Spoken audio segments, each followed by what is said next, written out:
Yo, what's up? Pag-usapan ulit natin ang gentleman's agreement mga kapatid. Dahil alam ba ninyo, eto napanood ko lang din tong balitang to. Actually, hindi ko pa siya napapanood. Nakita ko lang. At bibigyan natin to ng reaction video. Dahil si Roque daw at Panelo, iisang side lang yan, dalawang yan mga kapatid. Taga-sunod pareho yan ni Ane. Parehong attorney yan, syempre. At pareho silang tapat na taga-sunod ni dating Presidente Duterte. Magkaiba daw sila ng sinasabi, kaugnay ng gentleman's agreement. Uy, hindi nag-usap ang dalawa. Well, anyway, bigyan natin to ng reaction video mga kapatid at bigyan natin to ng commentary. No? Fair use lang naman mga kapatid dahil ang balitang to ay mula sa News 5.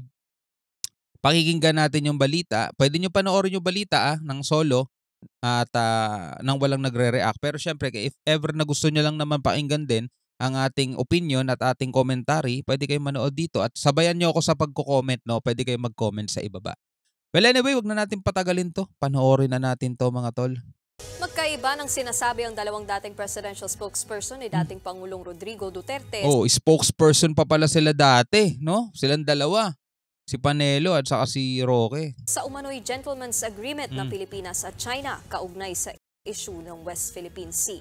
Sino ba sa kanila ang nagsasabi ng totoo? Nasa frontline ng balitang yan si Camille Samonte. Sino sa kanila ang nagsasabi ng totoo? O parehong hindi totoo? O parehong totoo? Pero malabo yung parehong totoo tapos magkaiba ng pahayag. Sino kaya sa kanila ang nagsasabi ng totoo?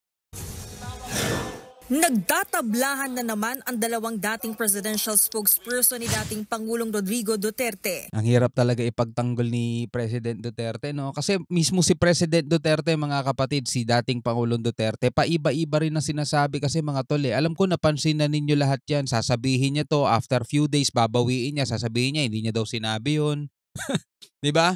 Ilang beses niya nang ginagawa yan mga tol Kaya etong mga tagapagtanggol, nahihirapan din kung anong version talaga ay pagtatanggol nila mga tol.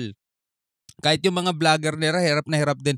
Nagkakabale-bale itong na sinasabi para lang maipagtanggol si Digong Kaugnay yan ang umano'y gentleman's agreement kung saan nakasaad na bawal daw magdala ng construction materials sa BRP Sierra Madre. Sabi ni Attorney Harry Roque, kasunduan yan ni ex-President Duterte at Chinese President Xi Jinping. Pero tinablayan ni Attorney Salvador Panelo. Sabi niya sa isang panayam, Ooh!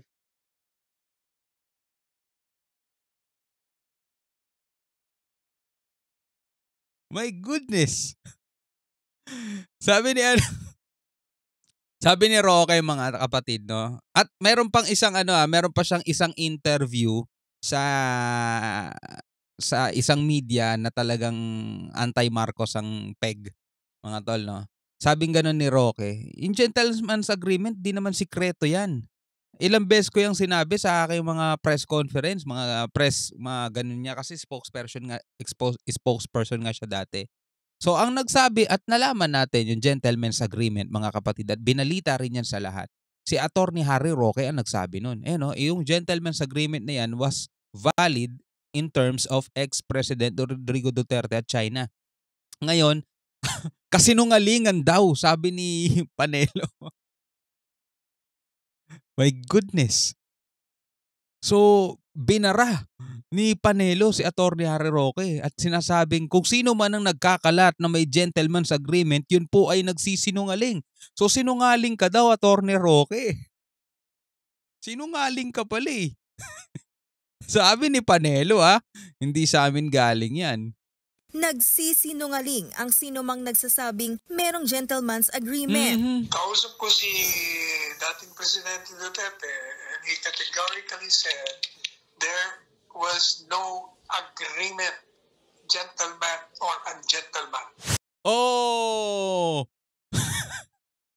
So, kausap daw mga kapatid yan, no? Boses mismo ni Attorney Panelo yan, mga tol. Sabi, kausap ko si dating President Duterte and he categorically said there was no agreement o walang kasunduan. Gentleman on a gentleman o wala daw gentleman's agreement. So yung gentleman's agreement na yun ay nanggaling kay Harry Roque mga kapatid. So nagsisinungaling si Roque nito. At yung mismong presidenteng ipinagtatanggol niya, mga kapatid, ay nilaglag na siya. Patay tayo dyan. Was no agreement, gentleman or ungentleman. Wala pang bagong tugon dyan si Roque. Pero kanina, binweltahan niya rin ang anyay secret agreement daw ng China at ni dating Senator Antonio Trillanes IV. Ayon kay Roque, Wala na. Ano maniniwala sa'yo, Roque? Sino maniniwala sa'yo? Yung mismong boss mo, nilaglag ka eh. Tanggol na tanggol kay Digong, no? Bilang ilalaglag ni Digong, ano ka nun talaga naman, oo. Nilaglag ni Digong, walang gentleman agreement. Walang gentleman's agreement daw, mga kapatid. At sinabi ni Panelo, kung sino man ang nagsasabi ng gentleman's agreement, nagsisinungaling daw. Malinaw yun, mga tol, ha? Nagsisinungaling. Tapos ngayon, umaatake si Roque kay Trillanes. Si Trililing daw. Sabi niya gano'n sa video, di ba? Trililing. Hoy, Trililing. ibinenta ni Trillanes sa China ang Scarborough Shoal noong panahon ni dating Pangulong Noynoy Aquino. Ano, pakita mo yung resibo. Maniniwala kami kung meron ka talagang resibo, di ba? Trililing, ikaw ang pumasok sa secret agreement. Ikaw ang namigay ng teritoryo. Ikaw at ang Pangulo mo ang dahilan kung bakit nawala ang Scarborough Shoal. Balik-balikan natin yung sabi. Ikaw at ang Pangulo mo ang dahilan kung bakit nawala ang Scarborough Shoal. Pwede mo nang isabi, oy, attorney, yung Pangulo mo, nilaglag ka. Wala naman daw kasing gentleman's agreement. Sabi naman ng isang attorney na dating spokesperson din, si Attorney Panelo, kung sino man daw yung nagkakalat ng may gentleman's agreement, nagsisinungaling daw. Sinungaling ka daw, attorney. Ang kulit. Ang cute ng mga balita ngayon, mga tol, no? Tatawanan mo talaga. Alam mo, kahit stress ka, kahit na marami kang problema, nood ka lang dito kay Roque, matatawa. Sagot naman ni Trillanes, fake news si Roque. Ang totoo raw, sa panahon ni Aquino, napalaya sa Scarborough Shoal ang aabot sa 100 barko ng China.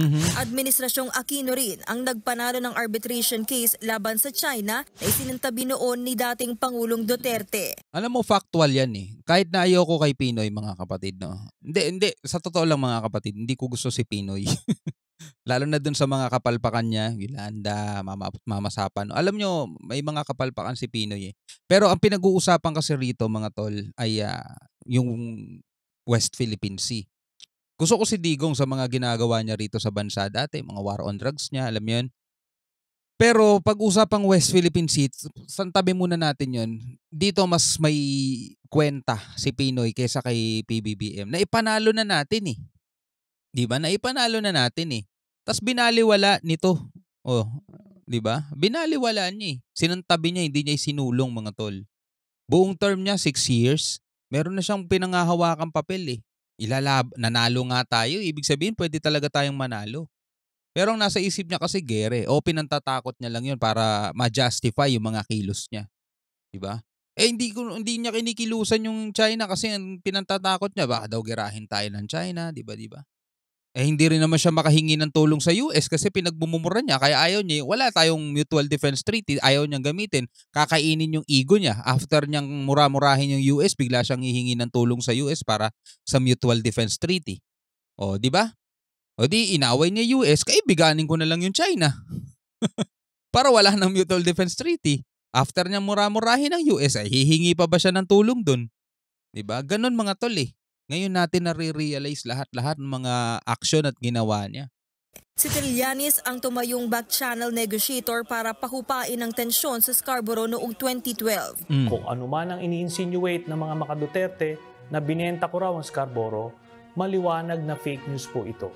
My mission was to de-escalate o pahupain ang tensyon at mabawasan ang mga Chinese ships in Scarborough Shoal. Hindi po covered at hindi pinag-usapan ang issue ng sovereignty kasi maliwanag na atin ang Scarborough Shoal.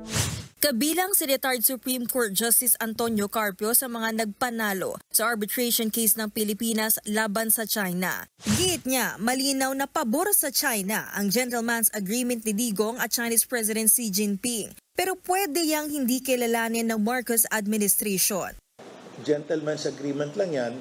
That's only between the two gentlemen, President Xi and President Duterte. Hindi yan, that's not an institutional agreement na that can bind the next president, no? Kaso sabi nga daw ni Duterte, wala naman daw gentleman's agreement eh. Sinungaling daw si Roque. Dagdag pa ni Carpio, dapat nang maghain ng panibagong arbitration case ang Pilipinas laban sa China, partikular sa malawakang pagsira nila sa ating likas na yaman. Noong nakaraang taon, sinabi ni Justice Secretary Boying Rimulya na humihingi na sila ng payo mula sa legal experts kung paano isa sa katuparan ang paghahain ng kaso sa China sa International Tribunal. Nagbabalita mula sa Frontline. Okay mga kapatid. Naging masaya tayo pakinggan mga katol yung mga balitang to, no? Bilang isang Pilipino mga kapatid, ano ang masasabi mo dito sa mga balitang to na napanood natin? yung magkapanig, pareho nilang pinagtatanggol si Duterte kasi. Problema, di ba, si Duterte pabago-bago na sinasabi yan eh. So, nailaglag. Ewan ko kung paano makakabawi, no, si Roque dito. Hindi naman talaga gentleman's agreement. Wala naman daw walang gentleman's agreement. Well, anyway, pwede ka mag-comment mga kapatid sa ibaba. Maraming salamat sa inyong panonood. Hanggang sa muli, ako nga pala si Shobaldi. Peace out.